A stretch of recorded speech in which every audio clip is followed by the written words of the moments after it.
Hello student, कैसे हैं आप सभी। आई होप आपने इससे पहले वाला पार्ट देख लिया होगा। आज हम हैप्लॉइड कल्चर के सेकंड पार्ट में पढ़ेंगे कि जो हमने मेथड्स पढ़े हैं उसमें से डिटेल में पढ़ेंगे एंड्रोजेनिक मेथड के बारे में। जैसे कि हम पहली क्लास में डिस्कस कर चुके हैं कि एंड्रोजेनिक मेथड में हम क्या करते हैं कि जो मेल पेरेंट होता है उसमें से जो हैप्लॉइड गैमेटिक सेल्स होती हैं जिसको हम जनरली क्या बोलते हैं, प्लांट के केस में पोलन, एनिमल के केस में हम उसी को क्या बोल देते हैं, स्पर्म।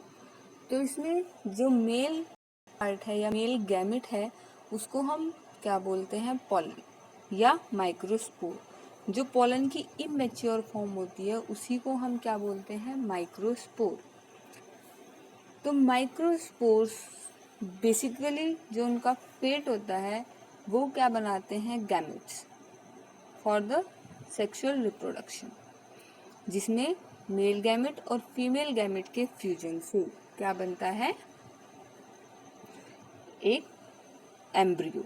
और उस एम्ब्रियो से प्लांट का डेवलपमेंट होता है। लेकिन इस केस में क्या होगा कि हमें क्या करना है, आर्टिफिशियली हैप्लॉइड प्रोड्यूस कराने हैं।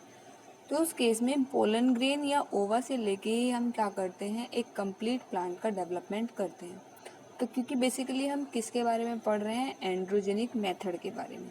तो एंड्रोजेनिक मेथड में क्या होगा कि हम पोलन ग्रेन या माइक्रोस्पोर को लेके कल्चर करते हैं आर्टिफिशियली, और उसके बाद एक कंप्लीट प्लांट का डेवलपमेंट होता है एक गैमेट से या एक पोलन ग्रेन से। तो जो सबसे पहले हमें देखना होगा कि माइक्रोस्पोर्स या पोलन किस तरीके से बनते हैं। तो पोलन ग्रेन बनने में जो सेल्स होती है, जो प्रोसेस होती है, सबसे पहले उसको बोलते हैं माइक्रोस्पोरोजेनेसिस। माइक्रोस्पोरोजेनेसिस में क्या होता है कि जो प्राइमरी माइक्रोस्पोर्स होते हैं उनमें मियोसिस की प्रोसेस चलती है। मियोसिस होती है तो एक सेल से कितनी सेल्स बन जाती हैं आपकी, 4। तो 4 सेल्स जो होती हैं उनके बीच में से जो उनकी कैलस वॉल होती है, कैलोस की जो वॉल होती है वो क्या हो जाती है, डिसॉल्व हो जाती है। और जो न्यूक्लियस होता है वो पेरिफेरी की तरफ मूव करना स्टार्ट करता है। उसके बाद जो न्यूक्लियस होता है उसमें माइटोसिस की प्रोसेस चलती है, जिसमें एक सेल से कितनी सेल बन जाती हैं, 2 सेल्स। जिसमें से एक सेल्स जो होती है उसका डेवलपमेंट होता है एज अ पोलन, और जो दूसरी सेल्स होती हैं वो डिवाइड होकर क्या बनाती हैं, आपकी जर्मिनेटिव न्यूक्लियस। ठीक है। तो बेसिकली यहाँ पे हम क्या करते हैं, या तो एंथर को कल्चर करते हैं या फिर किसको कल्चर करते हैं, आपके पोलन को। यानी कि इमेच्योर और मैच्योर दोनों कंडीशन में ही हम क्या कर सकते हैं, उसको कल्चर कर सकते हैं। ठीक है। उसके बाद सबसे पहले हमें क्या करना होगा कि उसके डेवलपमेंट के लिए देखना होगा कि जो हमने एंथर या माइक्रोस्पोर सेलेक्ट किया है वो क्या होना चाहिए, पर्टिकुलर वाइबल कंडीशन में होना चाहिए। यानी कि उसमें डिवाइड करने की कैपेबिलिटी होनी चाहिए, और वो एक्सपेरिमेंटल लेवल के लिए क्या होना चाहिए, स्टेरलाइज कंडीशन में या हाइजेनिक कंडीशन में उसको ग्रो कराया जाना चाहिए। क्योंकि अगर हम नॉर्मल प्लांट से एंथर या माइक्रोस्पोर्स को आइसोलेट करते हैं तो हम जानते हैं कि उसमें कंटामिनेशन के चांसेस उतने ही क्या हो जाते हैं, बढ़ जाते हैं। क्योंकि एनवायरनमेंट में बहुत सारे माइक्रोब्स प्रेजेंट होते हैं, अनवांटेड माइक्रोब्स।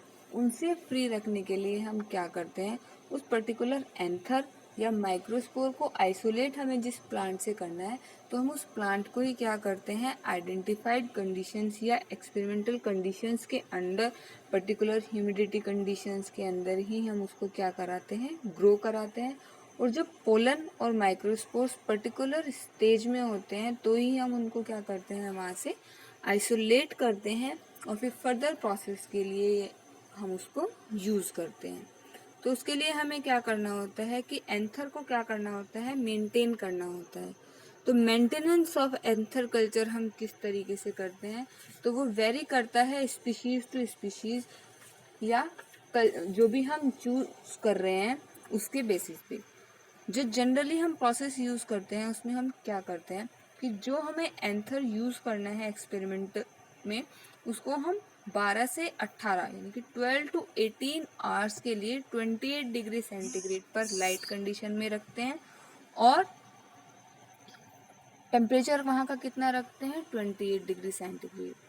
फिर उसके बाद हम उसको रखते हैं 12 to 16 आवर्स डार्कनेस। उसके बाद हम उसको क्या कर सकते हैं फर्दर कंडीशंस के लिए या फर्दर किसी भी एक्सपेरिमेंटल यूज़ के लिए हम उसको यूज़ कर सकते हैं।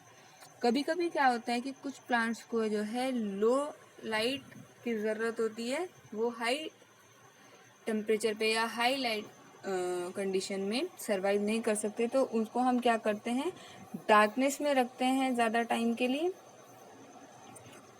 ठीक है, अब हम पढ़ेंगे कि हम किस तरीके से एंथर कल्चर करते हैं। तो जैसा कि मैंने बताया कि सबसे पहले एंथर कल्चर के लिए हमें क्या करना होगा कि जो एक्स प्लांट है यानी कि जिससे हमें क्या लेना है कि एंथर का कल्चर आइसोलेट करना है, तो उससे हम क्या करेंगे जो फ्लावर बर्ड है उसको एक्सरसाइज करते हैं, वो भी डाइसेंस से पहले। यानी कि डाइसेंस वो प्रोसेस होती है जिसमें जब पोलन मेच्योर हो जाते हैं तो उनकी जो वॉल होती है वो रप्चर हो जाती है और पोलन ग्रेन्स वहाँ से रिलीज हो जाते हैं। तो इस कंडीशन में हम क्या करते हैं कि डाइसेंस से पहले ही हम वहाँ से फ्लावर बर्ड को एक्सरसाइज कर लेते हैं बिफोर फर्टिलाइजेशन और पोलिनेशन।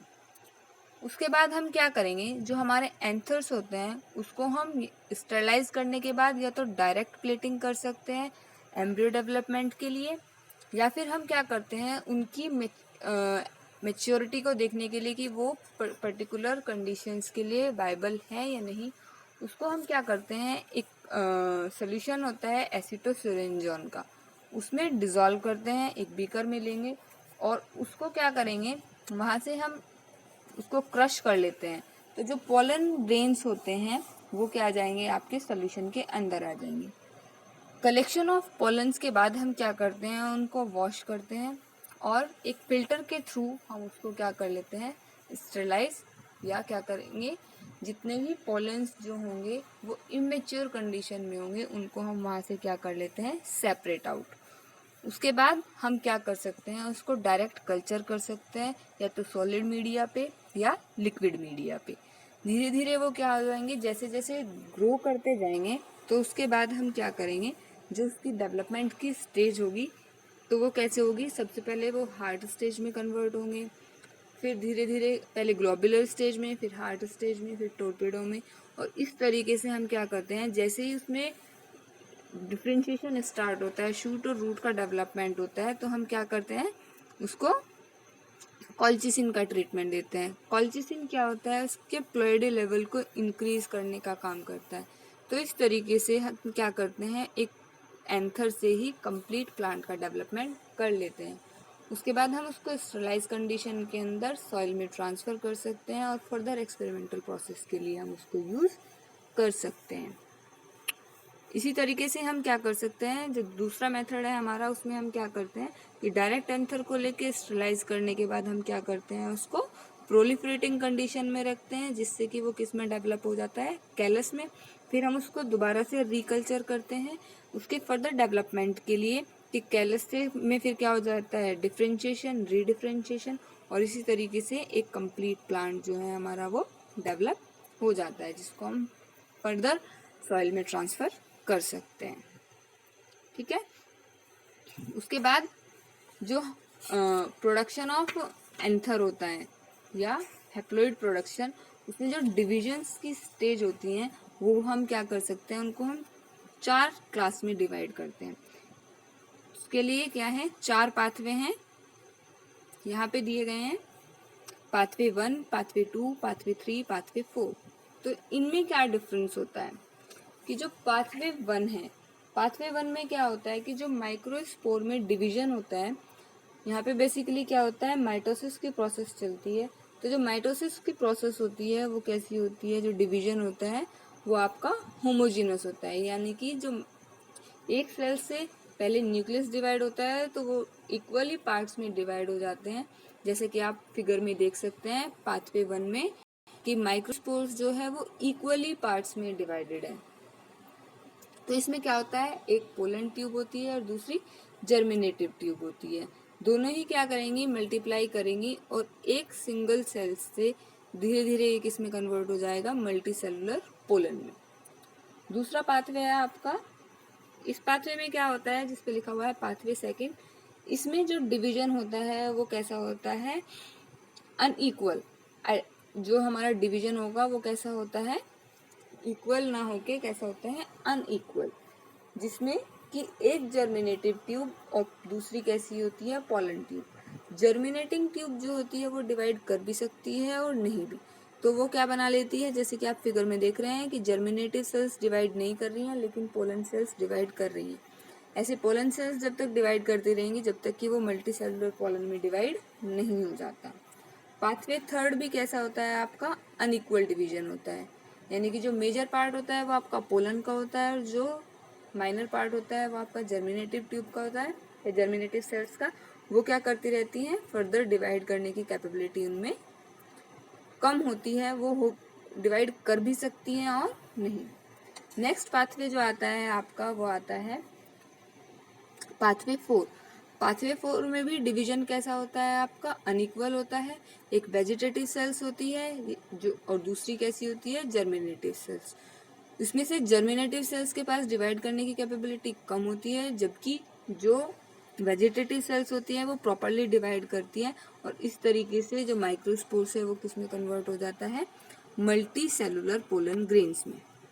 उसके बाद जो नीचे वाला डायग्राम है वो रिप्रेजेंट कर रहा है कि किस तरीके से पोलन ग्रेन से डायरेक्ट सेप्रोफाइटिक प्लांट यानी कि एक हैप्लॉइड प्लांट का डेवलपमेंट हो रहा है। उसके लिए भी दो मेथड यूज होते हैं, या तो क्या होता है, डायरेक्ट एम्ब्रियोजेनेसिस के थ्रू जो पोलन है वो किस में कन्वर्ट हो जाता है, आपका सेप्रोफाइटिक प्लांट में। जैसा कि हमने एंथर कल्चर में भी पढ़ा था कि जिसमें हम क्या करते हैं, डायरेक्ट स्टरलाइज करके जो पोलन ग्रेन है वो पहले क्या बनाता है, कैलस, और धीरे धीरे फिर डेवलप होके क्या बना लेता है, एक कंप्लीट प्लांट।